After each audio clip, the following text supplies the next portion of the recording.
الله أكبر الله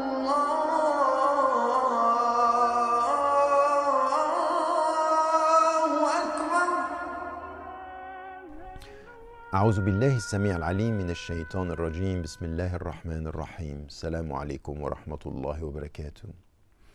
There is one type of resistance which is critical during these days. Every day, day in, day out, we are talking about violence, and Islam is connected to violence. It's important for us to take a stand and to be clear about everything which has to do with the teachings in Islam. The teaching in Islam, all our values are calling for peace. Peace, salam, is what we find in Islam. In Islam, salama, there is salam. At the same time, is one of the names of God. It's one of the names of paradise. It's everything that we have to say when we meet one another. Assalamu alaikum, peace be with you, which is exactly what we are calling for. When we come to the Quran and we read ثم جعلناك على شريعة من الأمر فاتبعها ولا تتبع أهواء الذين لا يعلمون. And then we put you in a way, on a path that you have to follow. Follow it, and do not follow the passions or the instincts or the desire of the people who don't know. Meaning that when it comes to principles, when it comes to your consciousness, when it comes to your ethics, you should be an agent of peace on earth. So you have to resist violence. You have to resist the violence of the oppressors. You have to resist violence when it comes to war, when it comes to real violence, and at the same time symbolic violence, because there are many types of violence. But violence is not to be accepted in Islam. We should be agents of peace. And while the Prophet, peace be upon him, settled in Medina, he said, Afshu salam, spread peace around you, knowing at the same time that the people of Quraysh were going to launch war and against them, trying to destroy the community.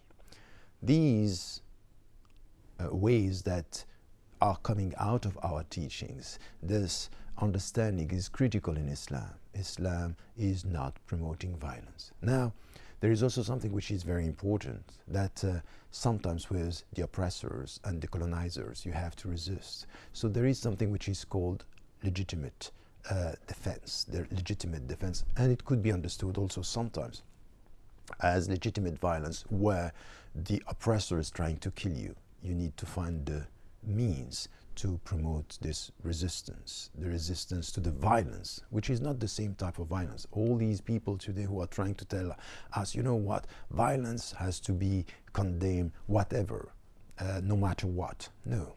The violence of the oppressor, the violence of the colonizers should be condemned. But when it comes to resisting violence and resisting oppression, this is legitimate defense. And this has to be celebrated, because this is what we can define as the dignity of human being, the dignity of our humanity. And every single nation on earth, every single country has its own just people, the people who resisted, the resistance that were part of their being and the dignity of the nation.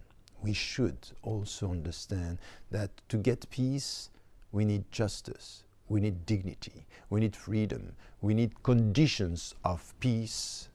Are all these notions that we are just reminding us, which has to do with our freedom, which has to do with our dignity, it has to do with the way we are dignified on earth. And any oppressor, any country which is promoting indignity, injustice, and killing people and innocent people should find resistance and should find people ready to say no.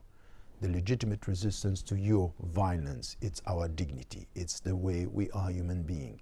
And our world today needs resistance and needs this clear understanding that if we are not here to resist oppression and injustice, our world is going to be corrupt and our societies undignified. This is the choice that we have to make. Remember to tell the people you love that you love them. Life is fragile. Wassalamu alaikum wa rahmatullahi wa barakatuh.